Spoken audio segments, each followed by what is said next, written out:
Welcome back to the program. So, President Trump has said something today that we have all been waiting for. I know I have been waiting for it. I know you have been waiting for it.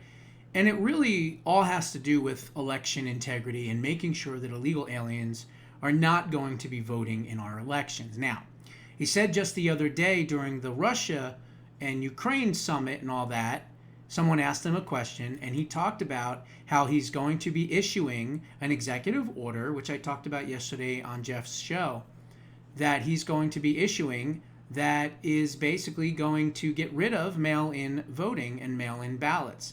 He talked about what a threat they are to our republic. He said that you can't have free and fair elections and have the integrity back in our elections with, of course, these no-fault mail-in votes, and he wants to get them banned. So there's going to be an executive order that is coming. So that is wonderful to hear that this administration is taking this seriously. But now today, well, he doubled down and he said something that I have been dreaming about for him to say. And he finally said it today. And yes, there's going to be pushback. And yes, there's going to be legal challenges to it. There's no question about it. Because when it goes through, not if, but when it goes through, that's it. They're over. The Democrats are done because they need illegal voters to be counted in the census in order to keep their artificial power structure and their redistricting scam going for years to come. President Trump said this on Truth Social. I have instructed our Department of Commerce to immediately begin working on a new and highly accurate census.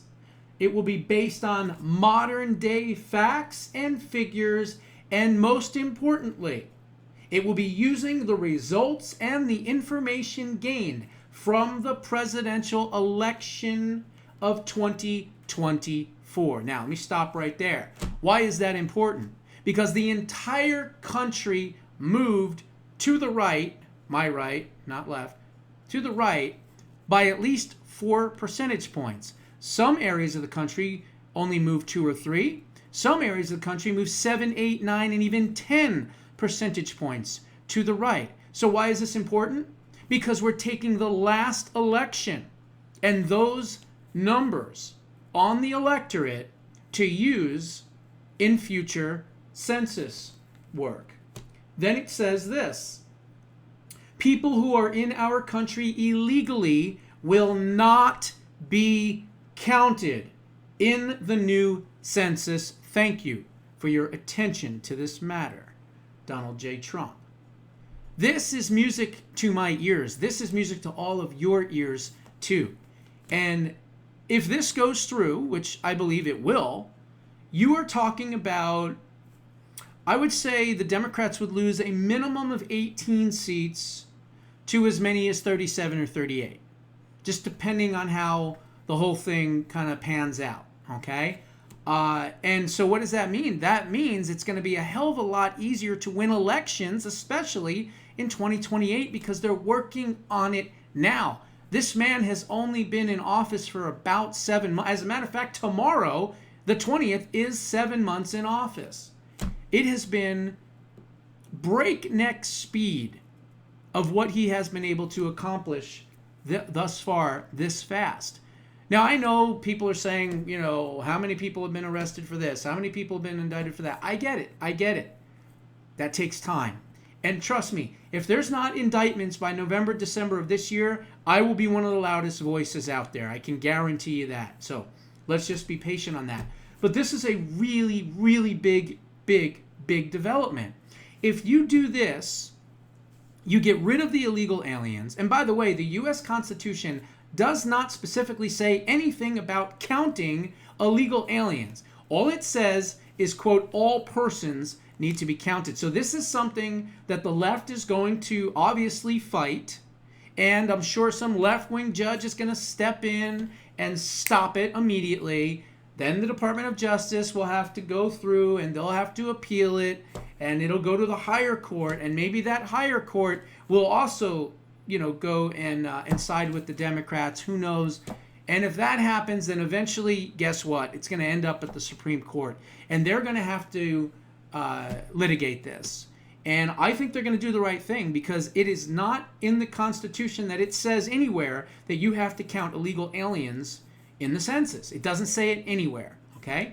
So this is going to be an interesting battle, an interesting fight. I'm glad they're starting it now, because, again, we've got to make sure that this new census is in place before the 2026 midterm elections. That doesn't give us a ton of time, but it does give us enough time, as they are starting so early in this process, to go through the legal loopholes, the rigmaroles, the left-wing radical judges that are going to step in and stop it immediately. It's all coming, all right?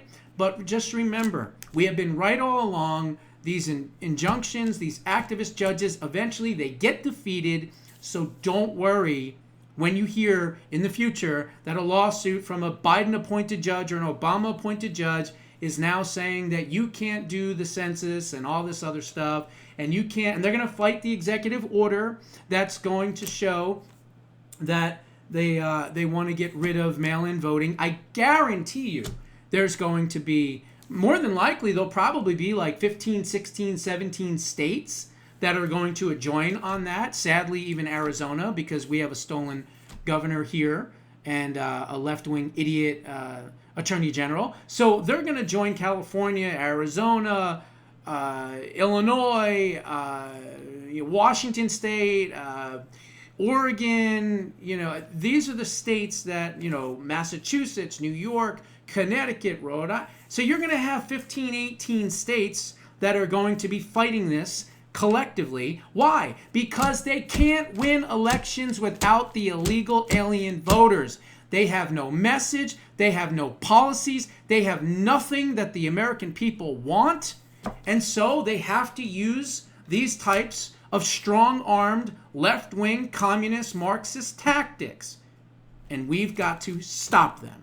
So I wanted to kind of point that out because I thought that was pretty important. Now, the other thing, Andrew Bailey. Now, you may remember when the whole Kash Patel confirmation thing was going on, and it was going to be real close, and he was going to either fail by one vote, or he was going to barely pass, or they were going to need J.D. Vance to step in and all this. And I was saying at the time, if Kash Patel does not get confirmed, there's a great alternative. And his name is Andrew Bailey. And he is the Missouri Attorney General. This is the guy that led the efforts against the big tech companies with Missouri versus big tech or whatever.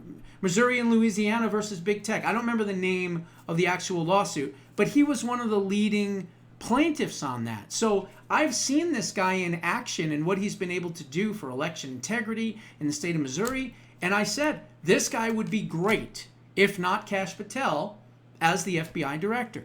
Well, here we are now. He's the co-deputy director with Dan Bongino.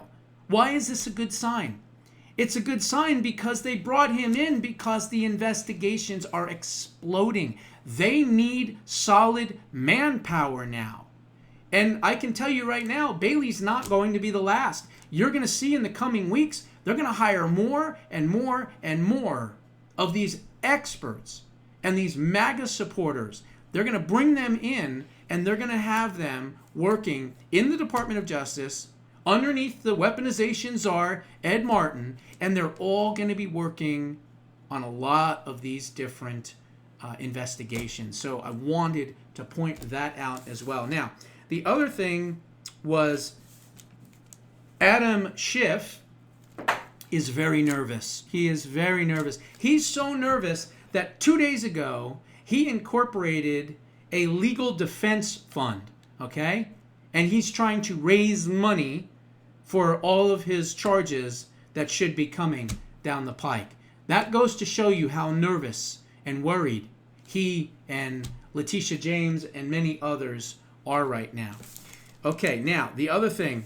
Tulsi Gabbard today zapped 37 intel agents, lower-level people, you've never really heard of any of them, and stripped them of their security clearances. So obviously they're doing more cleanup, and they're finding these moles, and they're finding people that may have been involved with some of the Russia hoax and things like that. Obviously, I don't just want them stripped. I want to see them prosecuted too. So We'll see what happens. But I wanted to play you this because this is important, okay? This is really important. Let's see, where is it? Okay, here it is. Oh, no, that's not it. There it is. Did Gavin Newsom have a lot to do with the 2020 stolen election?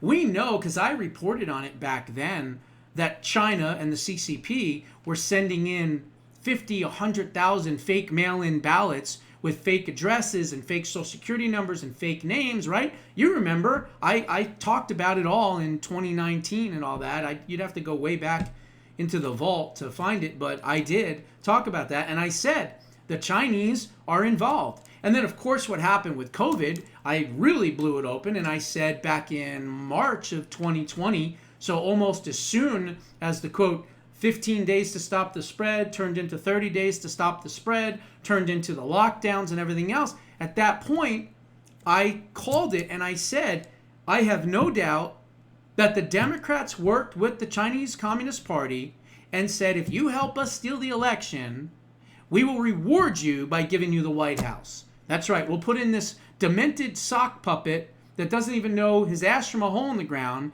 but we'll let you have all the influence and we'll let you run America for the next 4 years. And Xi said, okay, sure, no problem.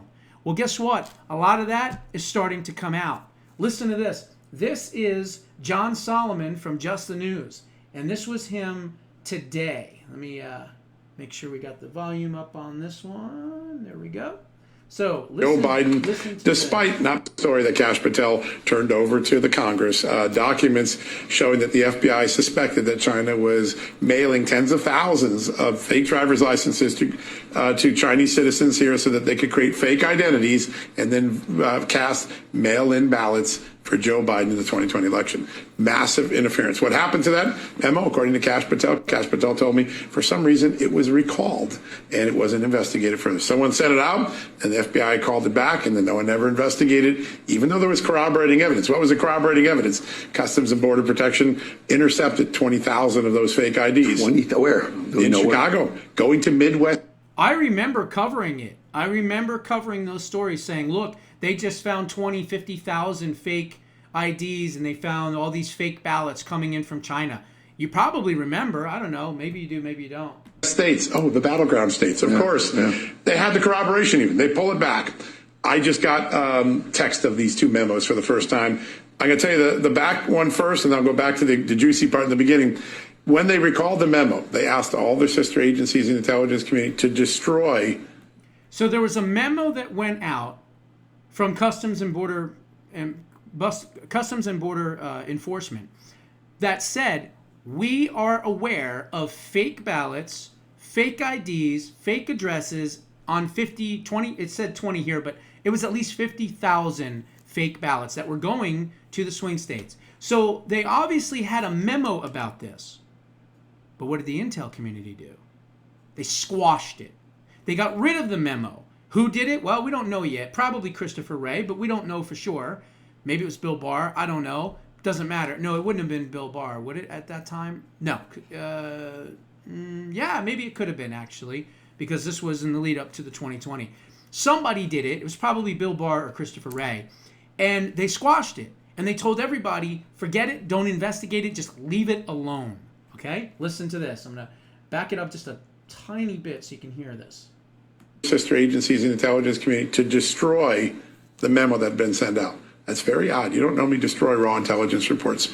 Somebody didn't want this to be discovered. Now, let me tell you what the memo actually says. It lays it out exactly as Kash Patel told us last night.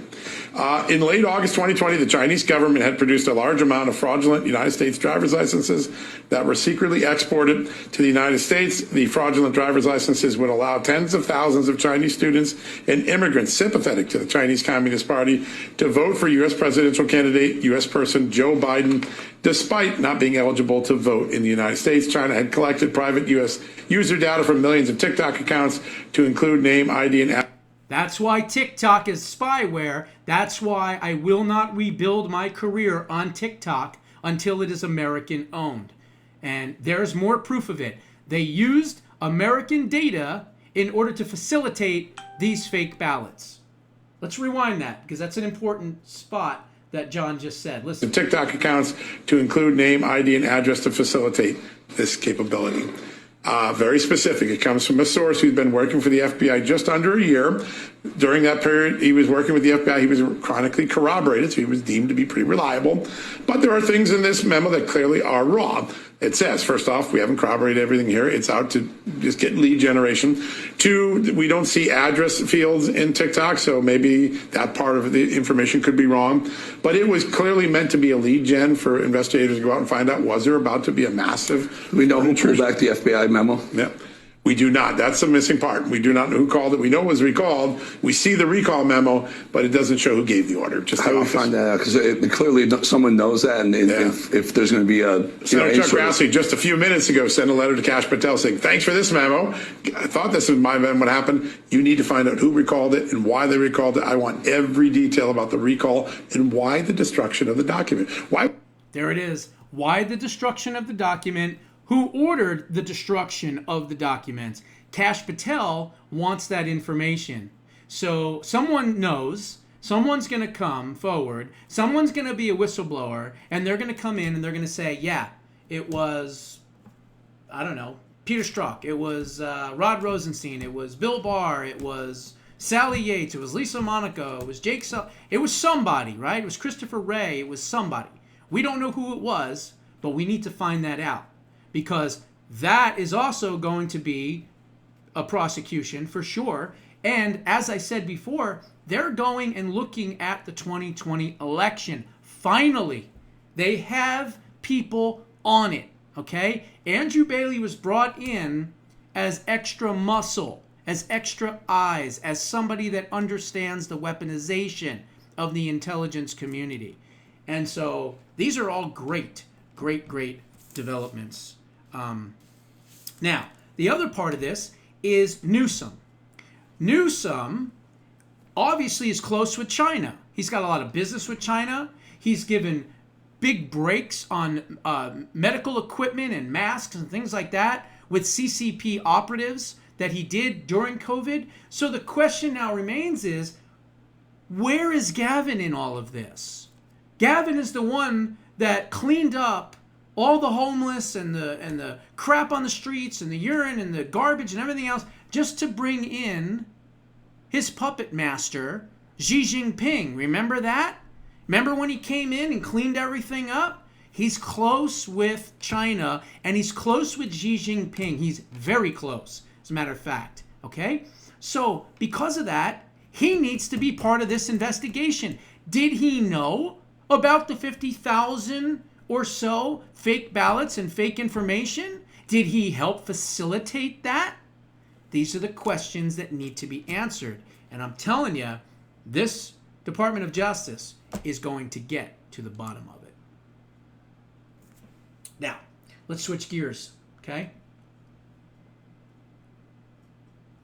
Okay, now, on April 19th, this is a Josh Stradamus moment, I put out a post on X. And at that time, I basically called for a shadow Federal Reserve chairman, right? And here's what I wrote. Inflation is 100% in check. The housing market is improving. Tariffs brought in $88 billion in the first month alone. But if you want to know why your investment portfolios, your stocks, your bonds, your pensions, your municipal funds are not going up as they should, blame one person. His name is, of course, Jerome Powell, the current Federal Reserve Chairman. He is purposely slow-walking our economic recovery and, of course, is a huge anti-Trumper. In fact, I have no doubt, this is what I said at the time, that the Otto Penn administration, on the way out, told him to sabotage President Trump's recovery to help Democrats to try to win the midterms. This hot, steaming pile of dog turds, those are my choice words then, needs to resign immediately. However, he's not planning on doing so. So, even the director of the Federal Housing Finance Agency, the FHFA, that is Polte, by the way, who's been in the news recently, has called for his immediate resignation. So I put at real Donald Trump should immediately appoint, and I put at Howard Lutnick or at Secretary Scott Bessent to be the next nominee to the Federal Reserve chairmanship now. Do it now, even though his term is not up for 11 more months. Sadly, the president can't fire him that easily, and Powell knows this. That's why he's doing what he is doing. It is unconscionable. This will put enormous pressure on Powell to resign, and it will negatively affect the market temporarily, but it will be worth it to get rid of him and out of the way. Okay? Now, you know that I've been talking about it for a while now, and that's what needs to happen. Well, guess what? Scott Bessent was on CNBC's Squawk Box, and he said today that there is, quote, an incredible group, not him included, he doesn't want the job, of potential Federal Reserve chairs that we will be looking at, 11 right now, actually, and we will start after Labor Day. So, are they a little late? Yeah, they are, but they're not that late because there's still 7 months left, I think, of his term, or 8 months left of his term. But I don't know. I'm not saying that it was, he got it from me, but I was one of the first ones to call for a, quote, shadow Federal Reserve chairman that undermines everything he does and says and doesn't do and doesn't say, and goes to the media and comments on everything he's doing and says just the opposite. In other words, put enough pressure on this guy to make him go, leave, go away. That's what we wanted. So here's what it says. Treasury Secretary Scott Bessent said on Tuesday that he will begin interviewing candidates for the Federal Reserve chair as soon as the White House whittles down its crowded field. In a CNBC Squawk Box interview, Bessent confirmed that the race to replace current chair Jerome Powell is between 11 different candidates, an array that includes past and present central bank officials, as well as economists, a White House advisor, and a few Wall Street market experts. They are planning on doing this right after Labor Day. The Fed does not have a policy meeting again until September 16th or 17th, where it is widely expected to approve its first quarter percentage point reduction since December of 2024. Let's not forget that at the very end of the Otto Penn administration, with high inflation, high gas prices, high rents, high mortgages, high everything, what did they do? They lowered rates 3 meetings in a row at the very end, even though there was no reason to do so because the economy did not match what was happening. But they did it anyway. Why? Because they were trying to help Democrats. That's exactly why they did it. And now we have all the markers of a booming economy. Gas prices down, rents are going down, housing prices are even going down, real estate, consumer confidence, consumer index, spending, all of these things, tariff money, investments, manufacturing, distribution, it's all happening. But it's being stalled because of this idiot refusing to go along with every single financial and economic marker that is being presented. He won't do it because he wants to help the Democrats. So he's got to go. So I'm really, really happy that they are putting a, quote, shadow reserve chair up now, which is exactly what I called for. Will it be enough to pressure this idiot to leave and resign? Gosh, I hope so. I don't know, but I do hope so. That is obviously, the question here. That's the reason, that's the motive of why they are doing it. So let's hope and pray that Powell resigns as soon as somebody is named, and he better lower those rates in mid-September. So we'll see what happens. Okay, now, final story for today. Is it possible that big bad Google the largest company in the entire world, could they go the fate of AT&T back in 1984? Well, it's certainly possible, and I'll explain why here in just a second. But before I even get into that, Google is an evil company. We've said that many times. We saw them manipulate search results to help Hillary Clinton in that election. We've seen them hide certain things to make it so, only negative things show up about President Trump, nothing positive. They have been able to manipulate their search engines for many, many years, and they even calculate that to millions and millions of votes lost by Republicans to Democrats because people that didn't pay attention, and maybe they were independent or whatever, or they just didn't vote a lot, they would go and they would look for things, and guess what? It was nothing but negative stuff against President Trump, against Republicans, etc., etc., etc. Well, check this out. Will Google be broken up? What's at stake in the coming antitrust ruling? Alphabet Incorporated, or Google, right, lost the biggest antitrust challenge it has confronted when a U.S. judge back in 2024 found that the company illegally monopolized the search market. Okay? Now it's facing the possibility that the results will be a forced breakup of the company. The U.S. government has said that it wants Google to sell its Chrome web browser and license search data to competitors in what would mark the biggest forced breakup of a U.S. company since 1984 and AT&T was dismantled. The U.S. District Judge Amit Mehta is expected to issue a ruling very soon with remedies to unwind Google's monopoly. In anticipation of his decision, artificial intelligence companies OpenAI and Perplexity expressed interest in acquiring Google Chrome, which together with the open source Chromium software is the main way people access the web on personal computers. The Justice Department and Attorney Generals alleged that Google, whose search engine controls nearly 90% of online queries, has paid billions of dollars to maintain a monopoly over the search markets via different agreements with tech rivals, smartphone manufacturers, and wireless providers in exchange for a cut of advertising revenue. Those companies including Apple Incorporated and Samsung Electronics Company agreed to set Google as their default browsers and their mobile devices browsers.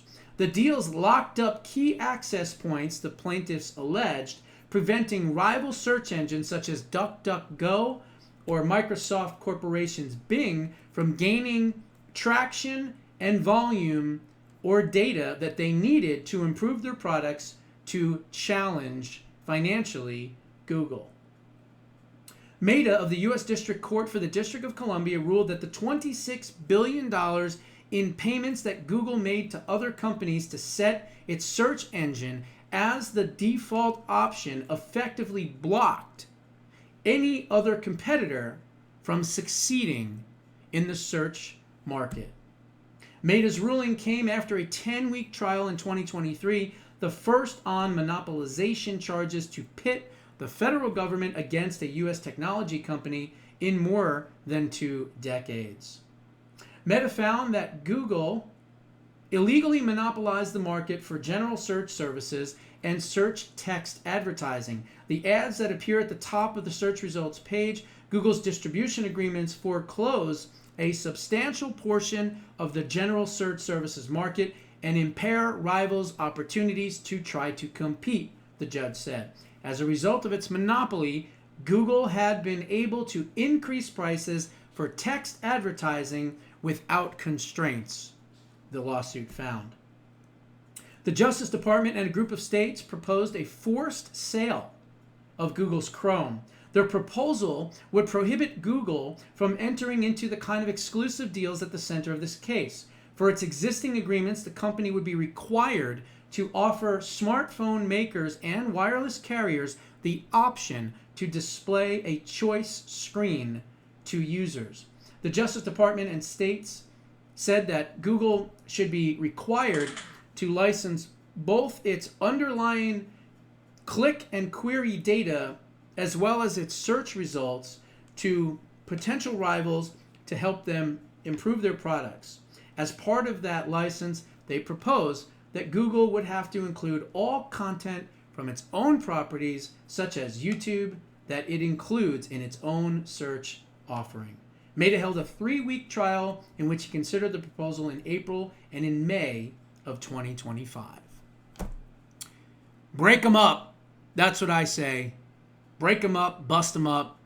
You know, monopolies are bad, okay? Competition is the best thing for any business because competition drives pricing. And if company A is charging X and company B is charging Y, but company B, which is charging Y, has a better product and is less expensive than company A, which is charging X, guess what? Y is going to take over the market share. And that's the way it should be. But Google has basically monopolized, as they said, the search engines, and they've used them against conservatives, against Republicans, and of course, against President Trump. So let's hope this company is completely demolished, smashed into 1,000 little pieces.